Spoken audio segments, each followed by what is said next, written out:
Hey everybody, welcome back to the K2N Online Paddle School. We're back here with episode number 16 of the K2N vlog. This episode is post-Hurricane Milton, which has ravaged the southern side of Central Florida. My mother lives in Riverview, which is south of Tampa, and she is still without power, so she's on day 5 of that here. I saw some photos from the Nathan Benderson Park in Sarasota, and a lot of the rowing shells were hit by the storm, out on the ground, split in half. I'll show a photo here. So there's definitely parts of Florida that are definitely feeling the effects of Milton, especially on the back burner of Helene. Up here in Hernando, we got incredibly lucky. We moved our boats within the boatyard kind of slightly to the side to get them away from some of the trees. And a cedar tree, which is right next to where our OC6 normally is, fell. And if we had left the OC6 where it was, it would have crushed that boat from nose to tail with the cedar trunk. So we were able to move all of our large boats and nothing was touched by any fallen trees, which again, incredibly lucky. Nearby where we had moved the boats, one of the trees that I would not have guessed was going to fall split down the middle and fell on a power line, and the power line actually fell as well. So we had a live wire on the ground right behind where the large boats were placed. But overall, we experienced no additional loss to our large boats that are left at Lake Hernando. On Saturday, we organized a cleanup, and very fortunate, we had many K2N members. We had about 15 people come out. We had chainsaws, bags, gloves, clippers, and working to remove the fallen cedar tree as well as any other branches, moss. Made an all-day back-breaking project for 3 or 4 people. A very easy couple of hours for everybody that came out and was able to help with their time and effort. During that as well, we took the dragon boat that was damaged during Helene, and we cut that into 4 pieces with a chainsaw and loaded that into the back of a trailer, and its new home is the Citrus County landfill. So it was tough to see that boat damaged so much from Helene, and we are probably not able to actually repair it, so getting it off-site, this was the time and place to do that. One of the positives that has come from that is we are in contact with another nearby Dragon Boat Association who is looking to donate a boat back to us. So we should be back to 3 large boats pretty soon. The resilience of the paddle community is overwhelming when things get tough. So whenever you see broken boats and damaged things, just know that the nearby communities typically are doing their best to get everybody back up on their feet. I have been the beneficiary of the goodwill of the paddling community numerous times. I am super grateful each time. So going from this positive experience, I wanted to talk about some of the psychology that goes into a club dynamic and running it successfully long-term. K2N has been here since 2018, and there's a lot of things that I've had to learn through trial and error, but going into running the organization, I had some blueprint ideas going forward. If you watch any of the media that we put out going over paddle technique, my brain works in a very similar way for all kinds of different situations, right? And some of them being social or psychological ones. I think I'm a pretty cautious person in general, right? So I try not to stick my neck too far out unless I know that that guillotine is not gonna land right on my head. So I like to try to think out situations very thoroughly before going forward with it, just to increase that success rate. One of the things that I've learned over the years is within a group organization, you have people that are givers and you have people that are takers. And I do want to preface that with K2N specifically, it is set up where everybody that partakes in it is in a position to take a little bit more than they can give back. And that's kind of the whole purpose, right? To get that snowball effect of enthusiasm and growing the sport, it takes somebody giving a little bit more than they are receiving. When it comes to the patience that goes into coaching and nurturing people that are brand new to the sport and giving them equipment opportunities that are unavailable almost anywhere else in the world, there's a lot of giving that goes into it, and I want people to be in a position where they're taking their fill of the sport, because that's what builds this love for it. And so when we think about giving and taking, we think of it from like a materialistic way, where it's like a money thing or some sort of tangible good. But in this context, the giving and the taking has nothing to do with materialism. So there's a lot of examples of giving back that don't cost a penny, right? It's just how you perceive the situations around you and how you handle them. If somebody is spending hours to give you coaching, right? A positive way to give back is to be understanding and patient and empathetic and try your best in learning this and trying your best to implement this, right? from a coaching standpoint, that's all a coach is ever looking for, is that you're attempting to push forward and you're attempting to learn this. Somebody who is more of a taker and being a little bit more self-centered cannot handle accountability, cannot handle the idea of blame. And so when they're being coached, if they're not learning it and they're being uncoachable, then it flips where you start blaming the coach. You are bad at coaching. You do not know how to teach. You do not know how to phrase it properly. And I don't understand, so it's your fault.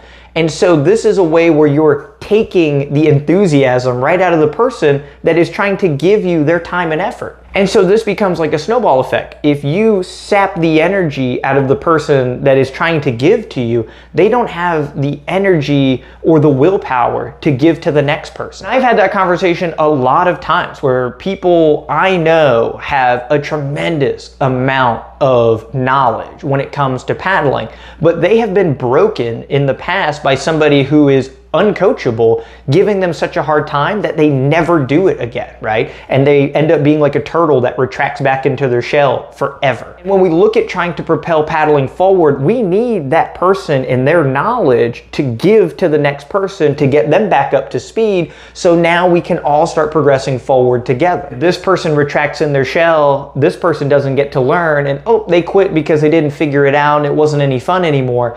These are things that hold back the sport in general. The other way to give back is with empathy.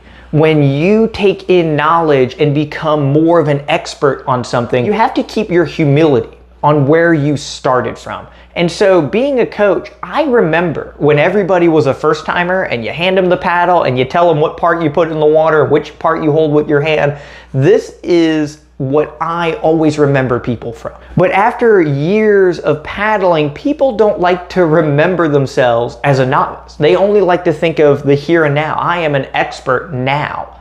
And so when you lose that humility, when you interact with somebody that is new and is a hard learner and is not getting the hang of it, if you don't have this empathy, you are very dismissive, impatient, condescending, and that drains the enthusiasm from a new person. Being more of a giver is to give that enthusiasm back to that person. Hey, I used to be just like you. I was even more helpless than you. I ended up getting the hang of it. Here, let me show you what I learned. Let's try to work together to make you better. Versus somebody that is a taker, right? To feed their own ego, putting this person down only bolsters the perceived podium they're standing on. Oh man, I got this way faster than you. Why, I can't believe you're not understanding it. I'm telling you exactly how to do it. These are all things that sap the energy from somebody that is new. It doesn't cost anything to be these two examples, right? Being coachable and accountable doesn't cost a penny. Being enthusiastic and encouraging to the next series or generation of paddlers doesn't cost anything. And within a group setting, this is something to monitor. If you have people that are taking more than they're giving, right? Within a group organization, there are a lot of times when the group can move forward by dismissing this person. K2N is set up in a way where I have the power to do that. And I understand there's a lot of group settings that do not have this total final say when it comes to situations like this. We have to find a way to all work together. But if the person is instinctually self-centered, they don't really care about the group setting, and most of the time they're only in a group setting to inflate their own ego. So by keeping this person there, there is no way to reason with them and get them to turn a new leaf and to be a giver and to give back, because instinctually, again, they are trying to take everything that they possibly can. I don't have a solution with living with people that are within this group dynamic. The only solution I found is, again, to distance yourself from people that are inherently like this. And it is a very tough decision. It is a very tough conversation to have, but it is one, again, when you are pushing forward for a greater good and a bigger idea. Some of these aspects that point directly towards individualism cannot survive and cannot thrive. And from my perspective, being the leader and being in charge is only a tool to try and get the thing going. If this was already set up and I just had to pay a small monthly fee to be part of it and had no responsibilities, I would choose to do that than to take all of this responsibility just to be in charge. I'm only in charge because nobody else is willing to do what is going on within the club. So again, that burden falls on my shoulders. And it is a burden that I'm always willing to do because I'm willing to give as much as I can to people in order to build and grow and cultivate this love for paddling that I have within my own heart. So being able to duplicate that, even going through the negatives and going through any hurdle, it's always worth it for me. The online school is a great extension of that ideology. And the online school is much easier. People only seek out the coaching when they have made it up in their mind that you are credible and they want to listen and they want to learn and already decided to be coachable. So by the time I get to interact with people through the online school, it's a wonderful, lovely experience. The in-person aspect of paddling is a little bit different. Now we're choosing people based strictly on geographical location, and it makes it much tougher to find people that are coachable and that can give back and that can be positive. And with K2N as a whole, I have been incredibly lucky where the majority of people do all these things that I describe. But being somebody that is so hyper-focused on the success, I do fixate on the negatives, right? Each one is a lesson on how an organization can be structured to deal with this or how it can be structured to not deal with it. So the cleanup, a major showcase of people giving back a little bit of their time to keep our organization going, right? It got me thinking about the givers and the takers that are always going to be part of any aspect of business, government, sports teams, you name it. Anything where you put a bunch of people together, this is a situation that is going to arise, and your ability to deal with it is going to dictate the long-term success of the thing you're trying to do. So this week's footage is not training footage, but this is post Hurricane Milton winds on Thursday night here at Lake Hernando. So we were able to actually go out and paddle. So the storm 12 hours before was raging through our area, and then later in the evening we only had some residual winds. I think it was about 20-mile-an-hour winds. We paddle around the lake kind of easily and just kind of goofing around. So please enjoy the footage. Thank you all so much for reaching out to check in to make sure that the club is okay here in Hernando as the storm was coming through. I appreciate everybody's concern. Thank you all so much for watching the vlog, and we'll see you all next week for episode number 17. All right, everybody, welcome back to Lake Hernando. So if you don't know, the Kaiwa outrigger boats all have interchangeable AMAs. So I recently got another Gemini for the club that has a yellow AMA, and Christina's favorite color happens to be yellow. So we're able to slap that on.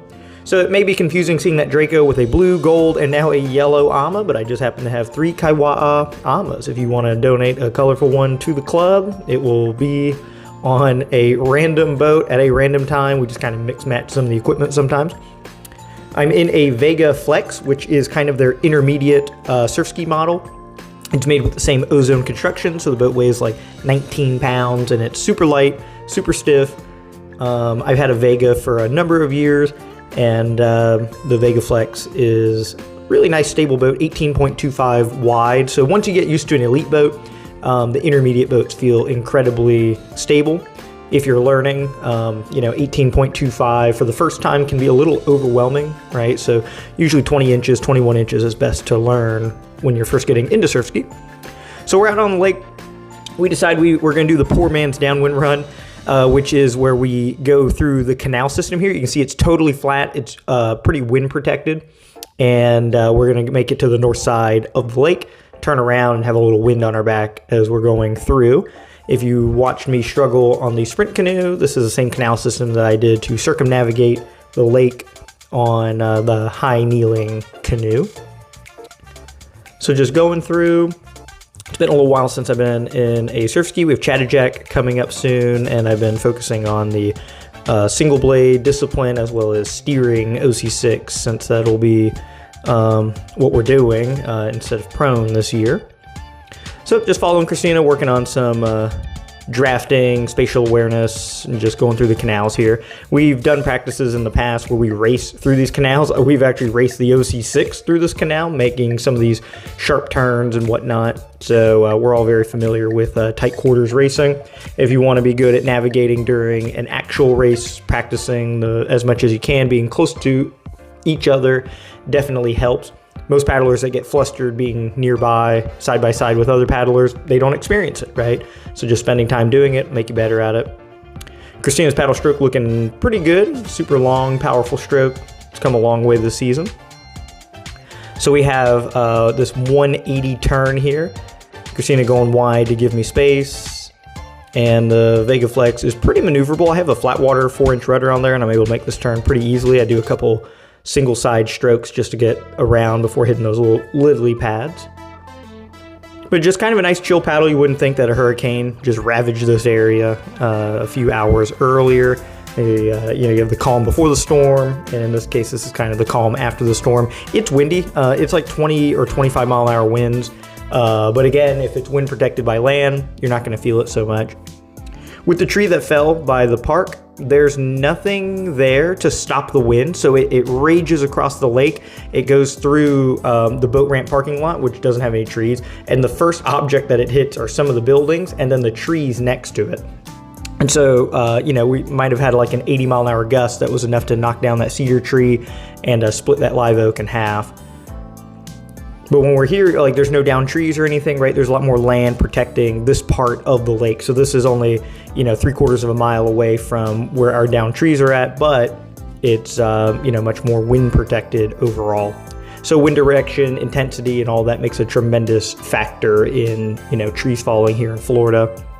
If the wind had been coming from the south, none of those trees would have fallen. It was only because it was coming from the north, which is odd because of the angle of Milton coming towards Tampa from a east to west direction. Normally hurricanes travel from south to north on the Gulf Coast.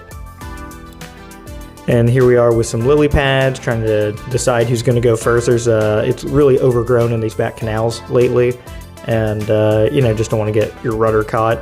That is a lily pad root that is there, and most people, when they come to Florida in general, they see those and they think, oh man, there's an alligator. But really, it's just a little root system. They float up to the top depending on the water temperature.